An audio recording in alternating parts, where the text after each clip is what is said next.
From WFIU in Bloomington, Indiana, I'm Kate Young, and this is Earth Eats. I've been mushroom hunting before, and you'll kind of squat down and look in between all of the low plants, and then you move to the other side and you look on the other side, and all of a sudden you see 4, and they're right there. This week, it's part 3 of our special series, Earth Eats, Eats Wild, a 9-part seasonal special all about foraging for wild food. We couldn't wrap up our spring season without a morel hunt, where we share secrets that might help you spot a few of the elusive fungi this year. And we talk with the Forager Chef, Bergo, about what it's like to eat a pine tree. That's all just ahead. Stay with us. Thanks for listening to Earth Eats. I'm Kate Young. This is the 3rd installation of our special foraging series, Earth Eats, Eats Wild. When most people think of spring foraging in the Midwest, one image usually pops into our minds: morels.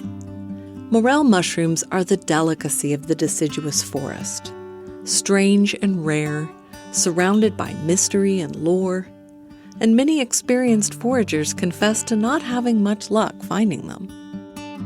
While some claim to have a formula for spotting morels, particular temperatures, coexisting species, including specific trees, reptiles, and so on, my experience is there's no rhyme or reason to finding them, at least when it comes down to the specific details of locating a patch. Sure, there's a time of year when you're likely to find them, but the best indicator of whether or not you will get lucky in your hunt is if you have found them before in the location where you are searching. I usually go mushroom hunting at least once every spring, and even if I don't find any or just find 1 or 2, I always enjoy being out in the woods in early spring. On a warm day in April of 2024, I headed out to the Hoosier National Forest with Rose Harding. She lives on the edge of the woods and has a lot of experience hunting for mushrooms of all types. My name's Rose Harding. My pronouns are she, her, and I am a hobby mushroom hunter. Normally when I'm looking for morels, will go to places where I've seen them before. And then sometimes I'll see them, sometimes I won't. A good season for me would be if I find 5. So, yeah. Okay. Yeah. But yeah, let's do it. I think we'll walk this way. It'll be a little easier. We're headed over there. You always would know to start looking for morels as it's starting to get a little bit warmer, but not super hot just yet. My identifier is when I see the Mayaples are coming up and spreading out their leaves. I think that's a good indicator of the temperature in the soil is right, the temperature above the soil is right.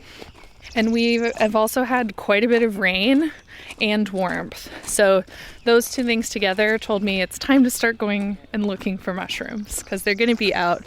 Some kind of mushroom will be out, even if it's not morels, but something will be coming up because those conditions are just what they want.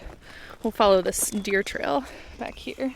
Mayaples are an early spring plant. They grow low to the ground and they've got a broad umbrella-like leaf. We also saw Dutchman's breeches, so-called because they kind of look like upside-down puffy pants. I always wish that someone would make pants that look just like this. Yeah, they're so cool. And they have these lacy leaves. They're all in the poppy family. So if you know California poppy, they have the same leaf shape as California poppy. And then if you dig just below the soil too, you can usually find these pink tubers. And that is their storage. Wow, they are really pretty. I've never seen just this many all at once. Oh, they're so pretty. Yeah, this kind of lush time is one of my favorite things too, where everything is just starting to come up. It just always looks so verdant and glowy in the morning or in the evening. It's really wonderful. We'll go this way. It's a little more clear. I think morel hunting is enjoyable anyway. It's so nice to be out this time of year in the woods or just outdoors. But when you're finding them, it's even more thrilling. Yes, it gets really, it adds to your energy and get really excited. I like how it teaches me to look so closely and like also look back at a larger scale. Like if I'm looking for a new patch, it's almost like you're having to read the forest a little bit. Like think about, well, what is this place like during the year? Has there been disturbance here? If I'm looking up at the trees, am I seeing a tree that's been injured? Is that one where I want to go and look under that tree? Am I seeing like all the patches of mayaples or other spring plants coming up? And then after I do that, then I get low and look really closely. And then even still, I miss them. Yeah, and I'm going through it, and I feel like I'm going through with like a fine-tooth comb, but they still hide. Yeah. But yes, it's still very enjoyable, even if you don't find any, because it's just wonderful days and weather. Yeah, and I like that kind of quiet space that you get into, or just like what happens to your vision when you try to see the forest floor differently. Yes, totally.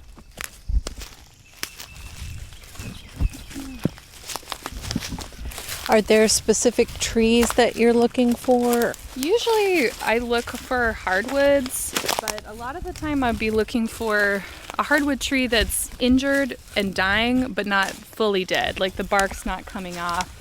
Because most often that's where I found them, is under those conditions. But I think morels have they have this kind of mystery about them where they can grow anywhere if the conditions are right. But then because that is so vast and diverse and they're hard to see, you want to find a pattern. And so a lot of people who I talk to about it will be like, yeah, I always look for a tree that's broken from the top or something, or I always look only under elms or something like that. But the tree we're approaching right now is a black walnut, and I've seen them under there before.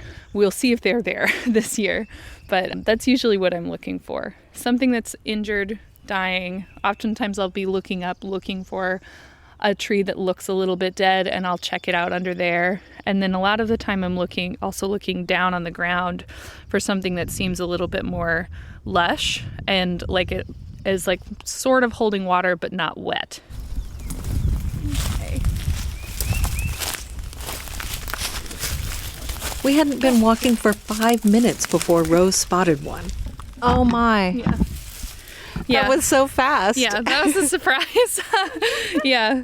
So I guess this is the luck of coming back to a place where you found them before. And then it just is looking for them. I've been mushroom hunting before, and you'll kind of squat down and look in between all of the low plants, and then you move to the other side and you look on the other side, and all of a sudden you see 4 and they're right there. So yeah. That has been my experience too, that you realize when you see one that you've been looking at it for a while. Yes, totally. Yeah. And then to harvest, I have my mushroom knife. It's just a regular sharp knife, and then I'll just cut low to the base. Awesome. Yeah. All right. Well, then now we can just relax because we know we found one. We're successful. Yep. But yeah, maybe we should look around in this spot a little bit more and see what we see. Here. Usually I just check around the mayaples, but I think that's my pattern for I know I'm going to look in a spot where there's mayaples, and that will just, maybe I'll find them there, or maybe I won't. Part of it could be too just that this is so close to where I live, so I'm looking here and this is just what it looks like. But yeah, like I said, they can grow anywhere. I have a friend too who found them growing on garbage in the woods. They could grow in sandy soil. They could grow in a conifer forest with pine trees and spruce or something. Yeah. But most of the time in Indiana, I think we do find them under hardwoods. But let's see, we did find one, so we'll probably find more. Maybe not many. Yeah, and that one was so small, I don't even know how you saw it. That's amazing. Some of the half-free that are the first ones you find, this one, we can cut it in half. This is the genus is Morchella. If you haven't seen a morel before, they don't really look like other common mushrooms. They're anywhere from an inch tall to maybe 4 inches max. The stems are white, or sort of an off-white color, and the tops are elongated, not round. They're like a miniature craggy mountain. The surface of the cap is veined and pocked in an irregular pattern, and the color can range from pale gray or golden to rich brown to almost black. When you turn them over, you won't see gills or pores. What you're looking for when identifying a morel is you can cut them in half, and you'll see the stem is all hollow. The cap is usually attached to the stem, and there's another type of morel called a half-free that it's more like a mushroom cap, and those are also still edible. But then if you're looking at them, you can see they kind of have this brainy look to them, but it's like the brain has been like, I don't know, like it's like a deflated balloon kind of, I guess. That's maybe how I describe it. So yeah, but it's just like very characteristic. It reminds me of tree bark, like that has like a lot of braiding in it. Kind of looks like that. And this one is a light brown, and so I'm pretty sure these are yellow morels. If this is hard to visualize, head over to our website, eartheats.org, and you'll see a photo. Or do a Google image search. That'll work too. That mottled, craggy surface makes them blend in really well with the leaf litter on the forest floor in early spring. This is part of why they are so difficult to find. But, some people find them in their lawns. They really stand out against green grass. My spouse found one in our strawberry patch one year. Go figure. There's one. I was staring right at it. Oh, cool. I love that little gasp. Yeah. I know. Wow. Again, I was just staring right there and did not see it. And then all of a sudden it just came into focus. Yes. Yeah. Yeah, I think sometimes for me to find them, I have to just see one. Oh, yeah, there's one more. Do you see it? Yes, I do see it. And then you have like that image, it's like in your head, and you can find it. Oh, yeah, here's one. Oh, cool. Wow, we're just really it's popping up for us. This does, to me, feel like absolute perfect conditions. Like you said, like it's been cold, but then we've had a few days of warm, plus all this moisture. Yes, yeah, I think. There's another little one. Nice, cool. They come in such interesting shapes, too. And that one's really tiny. Like this one is probably more new because it's kind of scrunched up. And then the last bigger ones we found they're more stretched out. Yeah. Yeah. Now we've collected 6. So we've already had a very successful morel season just in this little patch. I would agree with that completely from my experience.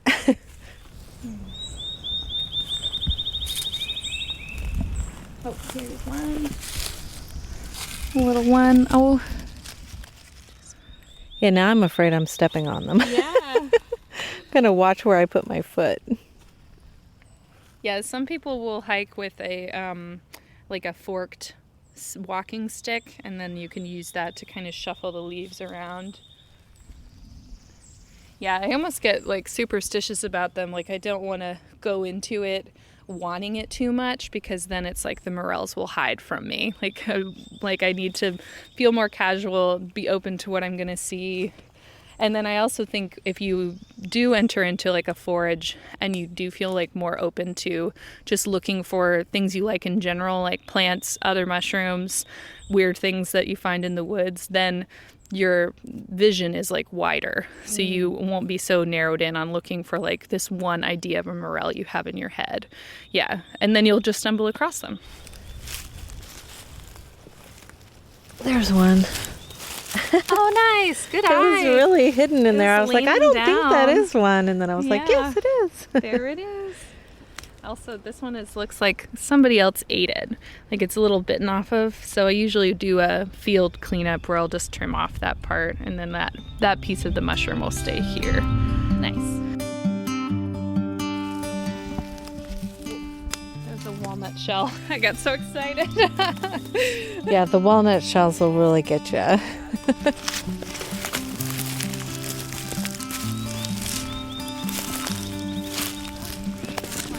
This is the half-free. This morel is half-free, so it almost looks like a weird umbrella. The very first time I found those. We weren't even looking for them. They just showed up on the trail. Yeah, I'm told morels really like disturbance. I have some a friend who he was telling me about this great morel patch that he and his brother had, and he gave me some very, very helpful clues as to where this patch was, and it's in the middle of a suburban neighborhood. Yeah. And I think it was just like woods they let grow up after they had done construction, and morels, I think, love that. They love a disturbance like that, like maybe after like prescribed burn or a logging road like comes through, you'll find them there too sometimes. Oh, there's one. We walked past this one earlier. We're looping back on the way that we came, so we're sort of doing that. We've shifted perspectives of now we can see on the other side of the plants, so we might find a couple more. So far this has been great though. Yeah, this is awesome. Oh, here's one. Oh, cool. That one has a nice shape. It does. Yeah, it's like a little more narrow. There's one. Hey! Oh, cool. I mean, I've kind of heard that this is how it goes. That like once you find a patch, then you just sort of stick around there. You'll find more. It's just never really happened for me that much. Yeah. Yeah, I think it's that you're here at like a key moment too, like especially after all the rain we've had and now it's warmer, this is just their time to be fruiting, so it's more likely we'll find them. It's like all of the things coming into alignment. Oh, here's another one. It's a pretty good sized one. It is, yeah. Yeah, I was wondering if we'd find more of the... There you There's go. one. Yeah. Is that another half free? I think you're right. Yeah, we found that other one like right over there, so we might find more than just these two. Oh, there's a spider in there. Little guy. Yeah. Ooh. Yeah. This one, it was just right next to my foot. Yeah. It's like, just waiting. Whoops. Yeah, that one's pretty visible. I'm surprised we didn't see it. Yeah, I know. Yeah, it's something where you're looking too closely and then you can't see what you're looking at. What are these trees right here that we're in? Most of them are black walnut. This one is a box elder. When I first found the morels under the black walnut, I was honestly really surprised because black walnut has that juglone toxin in it, and I thought, no mushrooms really want to grow around black walnut, and then I found mushrooms, and I was like, all right, sure, yeah, it sounds good. Okay, so there are no hard rules when it comes to morel hunting. But since we were finding so many that day, I asked Rose to define the conditions of that spot. It's a floodplain. It's really close to a power line throughway, so there is activity that's coming through here and disturbing the land.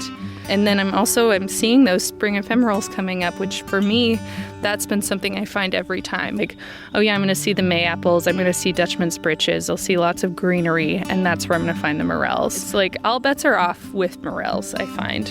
Like, really good places. And of course, there's also some people who are really good at finding morels and will find pounds and pounds of them because they've been doing it's with their family for generations.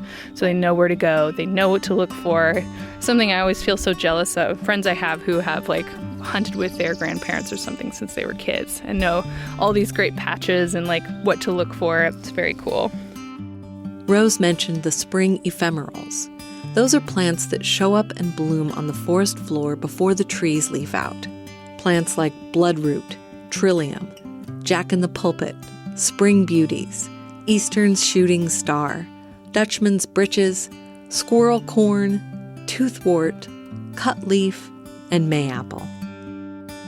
I associate these delicate, fleeting plants with morel hunting, and seeing them feels like a treat, even if I don't hit the jackpot with morels, like we did on this day. And I assure you, this is not a typical morel hunt for me.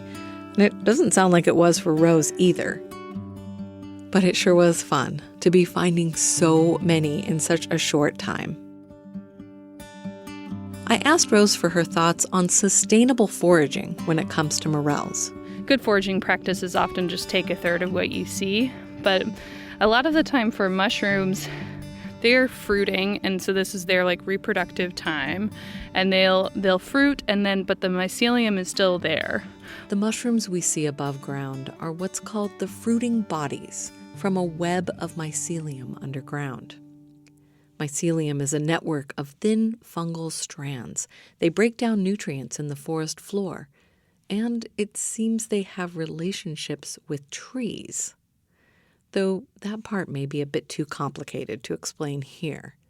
But Rose's point is that harvesting a mushroom takes nothing from that larger network below ground. I don't worry about taking too many. If I were to find like a flush of chicken of the woods mushroom, I wouldn't take too many because I know that maybe another forager will come along and they'll want some too. Or I know like a turtle is going to eat it or something like that. So I leave a little bit.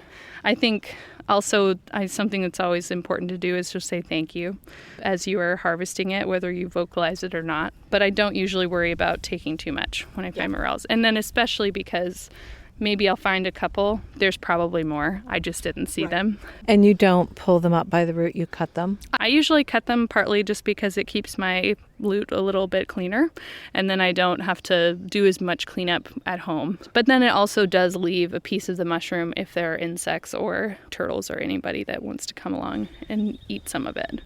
I think it's different than if you're harvesting plants, or like if you're harvesting like the entire plant for some purpose, then or you will kill the plant by what you harvest. But with mushrooms it's a little bit different since they're not plants. So with ramps I've definitely heard that you need to be more cautious about what you take. Yeah, the ramps is definitely true because it takes so long for them to get there to be able to have any leaves at all. So or spread. In thinking about harvest practice too, I think like something to keep in mind outside of over harvesting is what impact are you having on the place where you are foraging?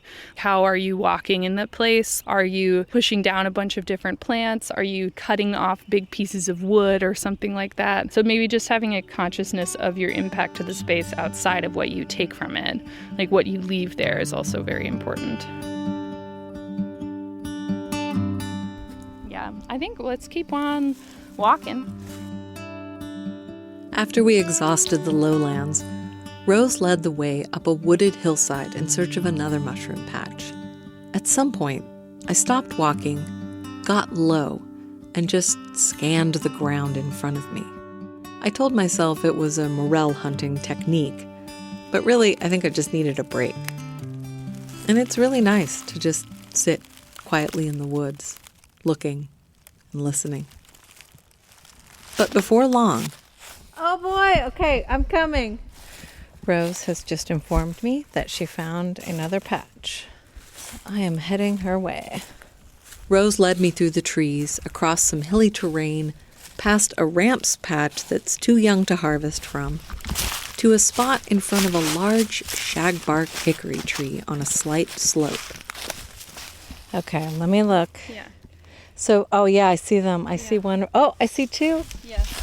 Wow. Yes, I love these gray kind. I have harvested these before, and I definitely thought they were really nice. Yeah, they're pretty special. The gray ones seemed more dense and meaty, with almost a honeycomb pattern on the cap. This patch was all gray morels.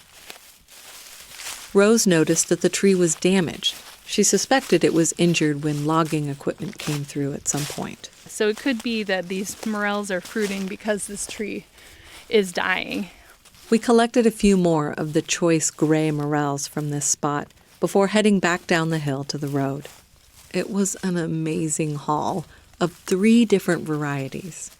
We found 15 yellow, 2 half-freeze, and 7 gray, for a total of 22 mushrooms. We were both thrilled. When we got back to my car, Rose was kind enough to share the harvest with me. I think we're gonna make tempura with some of these and just do a little light fry on them. Or maybe just have them with butter and eat them straight. Sometimes that's enough when you only get a few. Well, thank you very much. This was really fun. Yeah, thank you. It was so nice to to go out on a walk and look for some mushrooms. One of my favorite things. I took my portion home and prepared them like I usually do, lightly battered and sautéed in butter. They were incredible. Nothing tastes like a morel. Rich and wild, yet delicate and subtle. I hope you find a few yourself this season, and if not, I hope that you'll enjoy the search. A slow walk in the woods on a warm spring day is never a waste of time. After a quick break, we'll talk with the Forager Chef, Alan Bergo, about one of his favorite things to forage in the spring. Stay with us. Kate Young here. This is Earth Eats, Eats Wild. I'm Alan Bergo. I am a chef by trade. I spent 15 years in the culinary industry, and while I was working in restaurants, I eventually got introduced to wild ingredients working at a really seasonal restaurant, and I saw that these ingredients were really special, things I'd never worked with before, and it was kind of my introduction to wild food. It really started by getting spoon-fed all of the best mushrooms in my area. Sometimes you go out and you don't find mushrooms, so then I started to teach myself plants too. I bought myself every book on mushroom and plant literature I could, and fast forward like 12 years, and I've been doing it full time for 6 years. I had my show on Apple TV. I won a foraging cooking competition on Hulu. I had my first book come out a few years ago.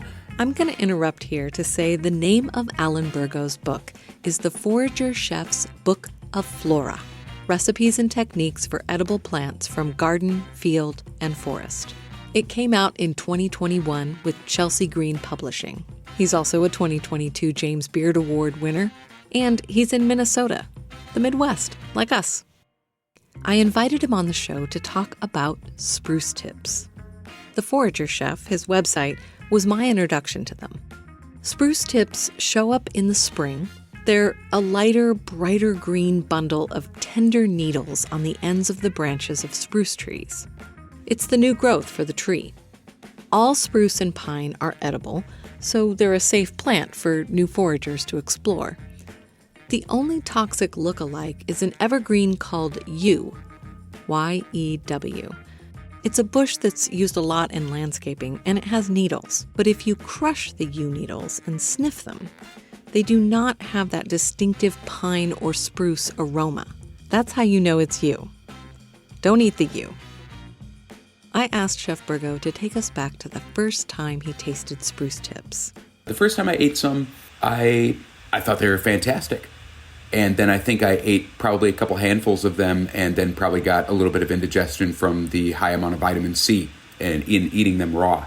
I knew that they were a really cool flavor and something I wanted to play with, but figuring out how to unlock that flavor, how to not make them be bitter and astringent or offend people, just like anything else in the foraging world, is a learned experience.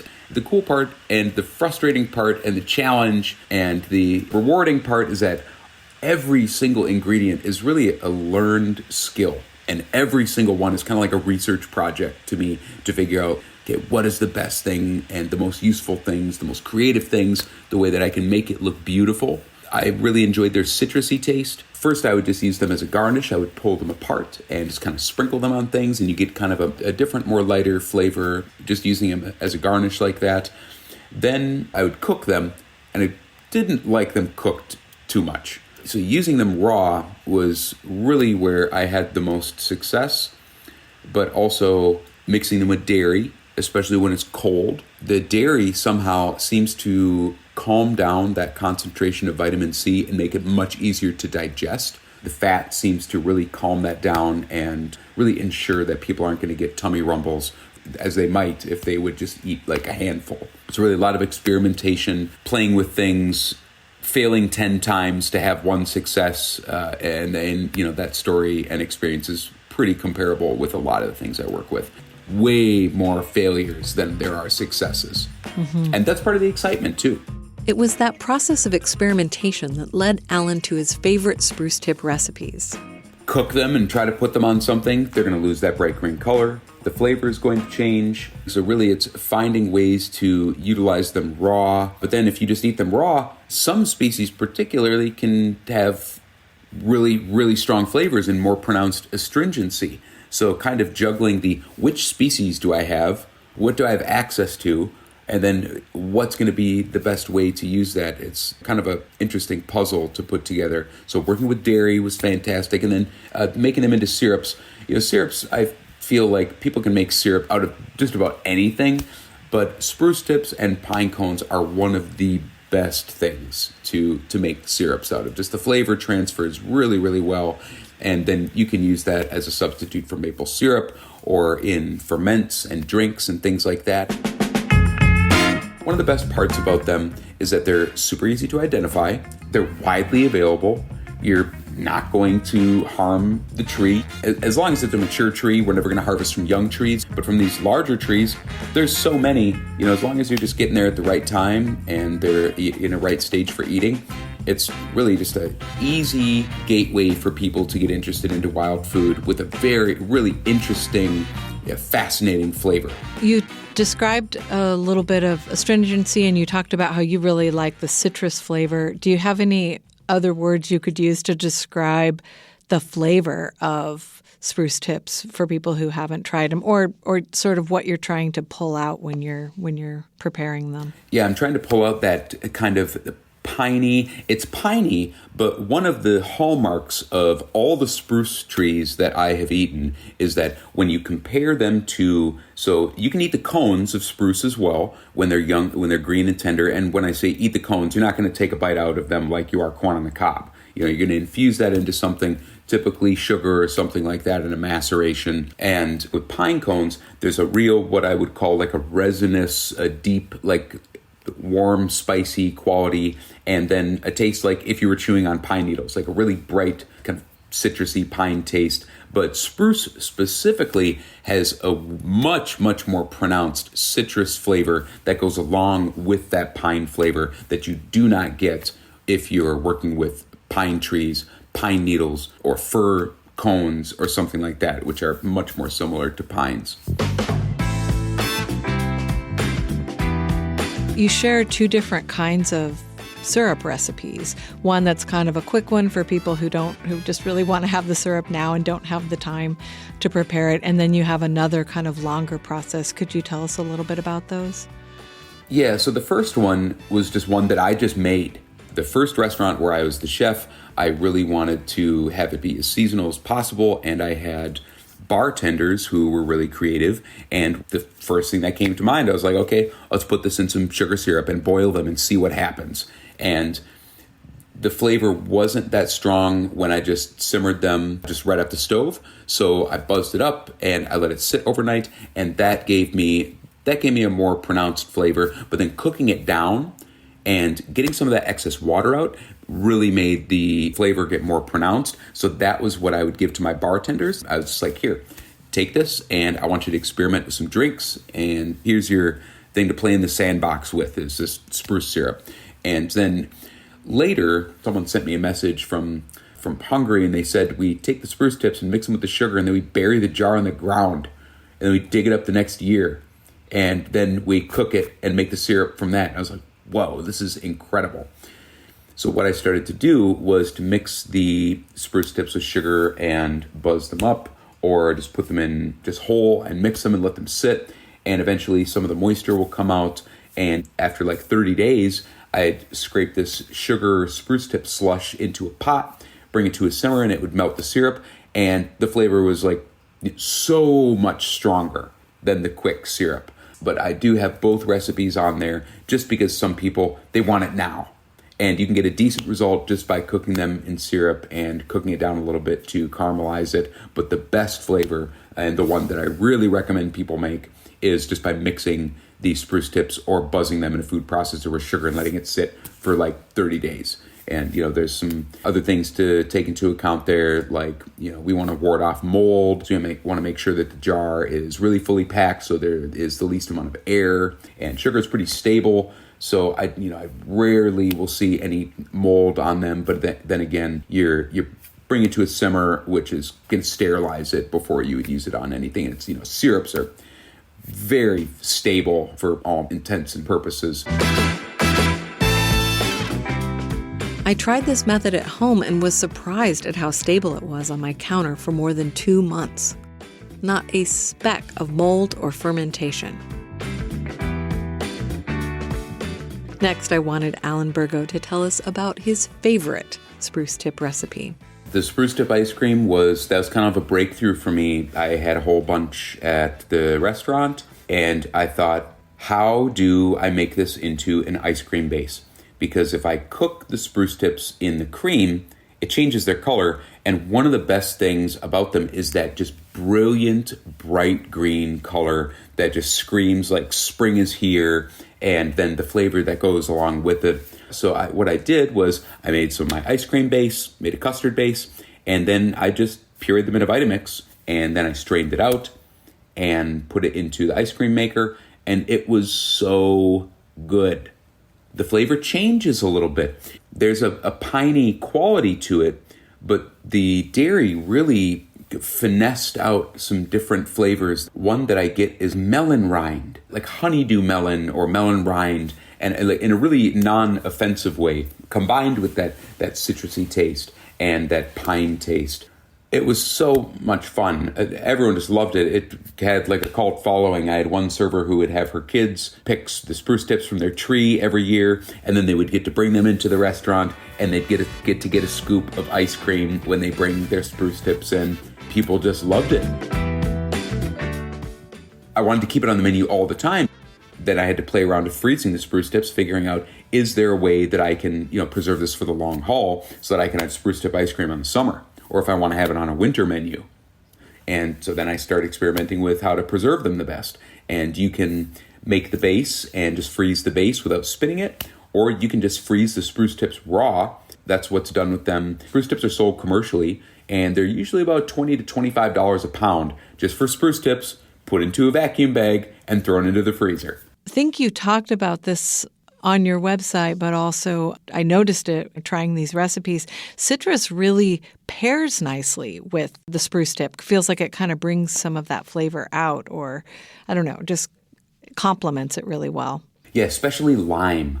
Lemon is okay. Like if I don't have any limes, like I could use some in a pinch, but lime specifically is such a perfect pairing with spruce tips. So when I was thinking about the affinity for spruce and lime, and also that, I'm not going to bake them in a pie or something. They're not going to be cooked per se. They're probably going to be pureed into a dairy base, or I'm going to use the cooked syrup, which will give you a slightly different flavor, not quite the fresh, bright, almost like electric taste of the fresh tips.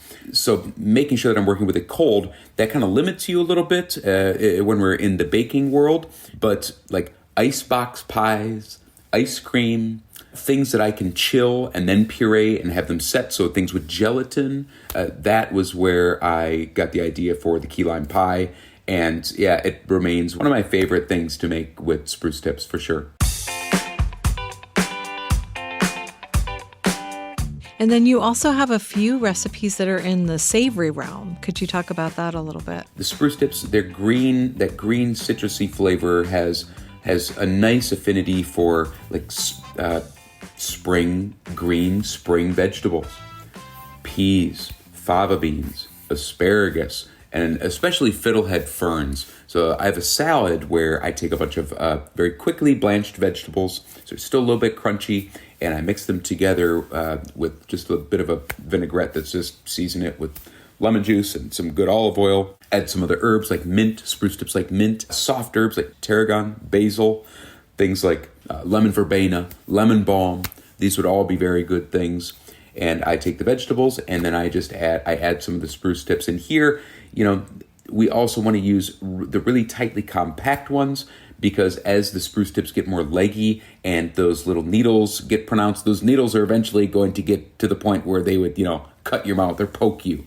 So we want to make sure they're nice and tight. So the window for harvesting these to use in a savory dish is much shorter than if we were going to use them in a sweet dish. You have a lot more flexibility if you're harvesting them for something sweet. So you want really nice, tight, young spruce tips, and you just put some in. and you toss them in the salad. And then here and there, you get this kind of blast of citrus and spruce here and there. But you don't want to add too many, because if we're kind of like I covered at the beginning, that high amount of vitamin C that they have, when you're eating them just in their pure raw form, you want to do it in small amounts. And so that's why the savory stuff is a little bit more of a novelty. Cooking will kind of reduce that a little bit, but also cooking is going to take away that green flavor and make them a little bit less attractive. So they probably need to be chopped up or folded into something, and kind of it hides them a little bit. One of the most important things to add is every species tastes different. And these flavors can vary drastically on the kind of spectrum of astringency. So black spruce, probably like my least favorite just to eat raw. White spruce, blue spruce, those are two really dependable ones that are also relatively common and easy to find and have a pretty dependable flavor and are lower on the astringency scale. Thank you for talking with me. Yeah, you bet.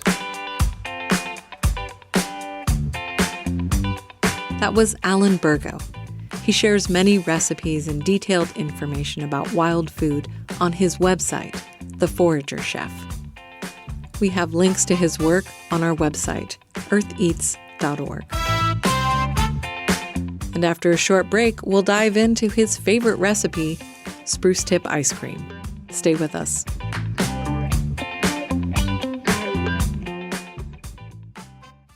Welcome back. This is Earth Eats Eats Wild, and I'm Kate Young. Before the break, you heard the Forager Chef talking about one of his most treasured recipes, spruce tip ice cream. And I bet you're dying to make some yourself with your very own harvested spruce tips. Well, you're in luck. We're going to walk through the steps of his recipe found on his website, The Forager Chef.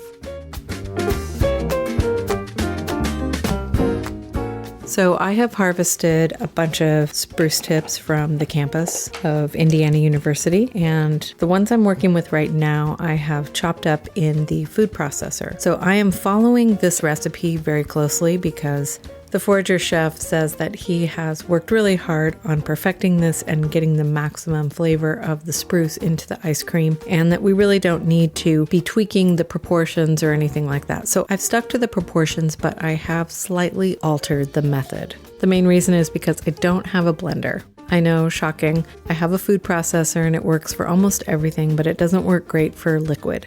So I'll explain as we go, but basically what this recipe entails is preparing the custard, which is 3 cups of half and half, and then 5 large egg yolks, 3/4 of a cup of sugar, and 1/8 of a teaspoon of salt. So I'm going to get all that ready, and then we'll deal with the spruce tips. Let's get all these eggs separated. Okay, let's combine all of our custard ingredients. 3 cups of half and half, 3/4 of a cup of sugar, the 5 egg yolks, and 1/8 of a teaspoon of salt. You want to heat up the custard for the ice cream on low heat, whisking it occasionally, and you definitely do not want to overcook it. You don't want the eggs to start cooking and solidifying. So you're just heating it over low heat until the mixture is hot and starts to thicken slightly.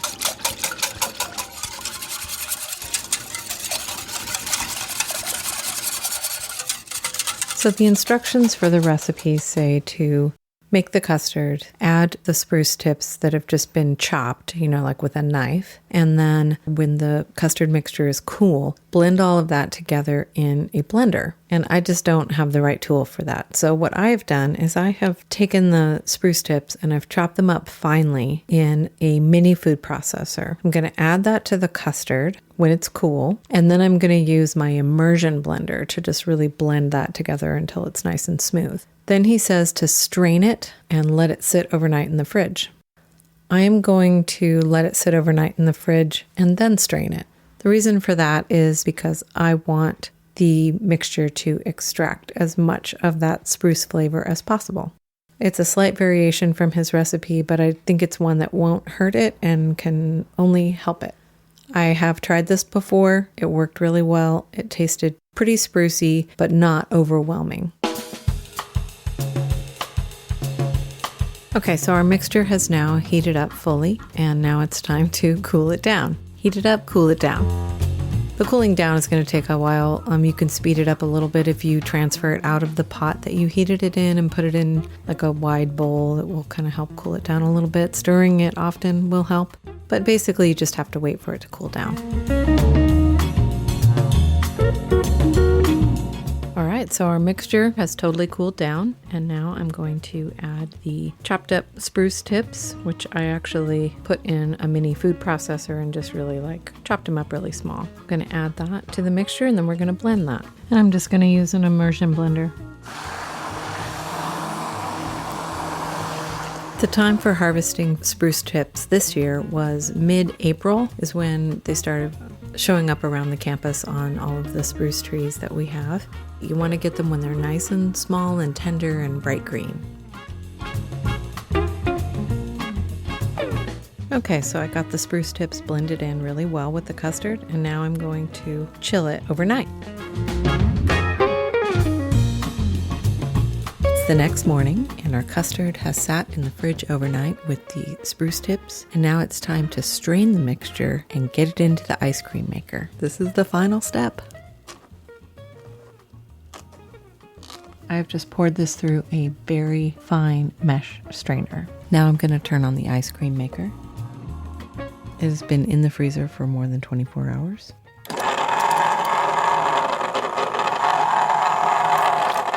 And we'll let the ice cream churn for about 20-25 minutes and check on it and see if it's frozen. Okay, our timer is up and checking on the ice cream. Seems to be a pretty good consistency. I think it's frozen, and we can now move it into some containers and get it in the freezer. And for this part, we do need to move quickly. The consistency right now is a lot like soft serve ice cream, which means that it melts pretty quickly, and we don't want that to happen. And now, for the moment of truth, it is time to taste the ice cream.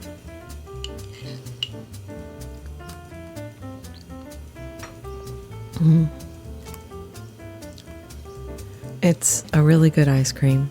It's very rich and creamy and delicious. And the spruce tip flavor is there. It's subtle. It's not real strong, but it's there. And the best way I can describe it is it tastes like a Christmas tree smells. So it has some kind of almost a holiday feel or something, which is strange in spring.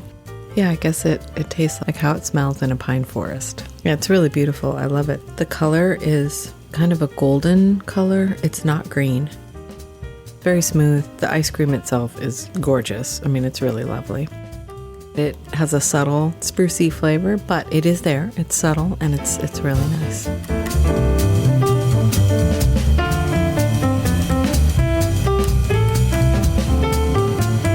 I must note here that I forgot to add one essential ingredient, the lime juice. You might recall how Alan Bergo stressed that lime really pairs beautifully with spruce tips. And based on my experience, it brings the spruce flavor forward. That's probably why this batch of ice cream had only a hint of spruce flavor. I also followed instructions from the Forager Chef for making the spruce tip syrup by packing raw spruce tips into a jar with brown sugar and letting it sit out at room temperature for about 2 months. Then I simmered it to melt down the remaining sugar and strained it. That syrup is incredibly flavorful. And we ended up drizzling it on the subtle spruce tip ice cream to kick up the spruce factor. It is perfectly delightful. And I made a cake featuring spruce tips and mint. You can find images of that and more on our Instagram page @EarthEats. And that wraps up our final spring episode of the Earth Eats, Eats Wild series. We'll be back in June with 3 summer episodes about wild foods to harvest in warm weather. I hope you'll join us. Follow us on Instagram to keep up with the latest at Earth Eats. We'd love to hear what you think about our special series on foraging. You can email us eartheats@gmail.com. Thanks for listening, and we'll see you next time.